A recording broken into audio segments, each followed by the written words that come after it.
Drop a strip of zinc into a beaker of blue copper sulfate, walk away, come back in 10 minutes, the blue is gone, the zinc strip is now copper colored, nothing was added, nothing was poured in, two metals just traded places. Atom by atom, electron by electron, that trade has a name, it's called redox.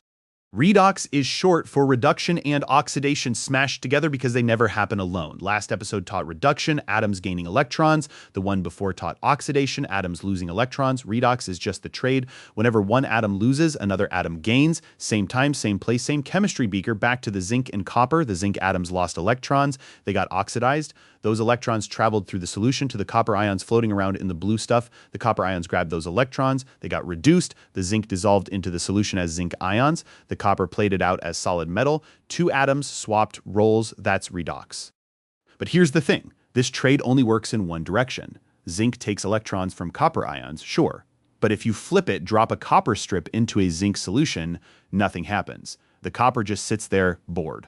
Why? Because zinc is more reactive than copper. Zinc really wants to lose its electrons. Copper sort of wants to keep them. Chemists figured out a ranking top to bottom of which metals bully which. It's called the activity series: potassium, sodium, calcium, magnesium, aluminum, zinc, iron, copper, silver, gold. The metal higher on the list always pushes electrons onto the metal lower down. Gold sits at the bottom because gold is the world's most stuck-up element. It refuses to give up its electrons to anyone, which is exactly why your wedding ring is still gold. So next time you see clean iron, you can predict the future. It will rust. Oxygen wants those electrons more than iron does. Look at clean copper, predict the patina. Look at gold, predict the ring will outlive you. The future of every metal is in one chart. Chemists call it the activity series.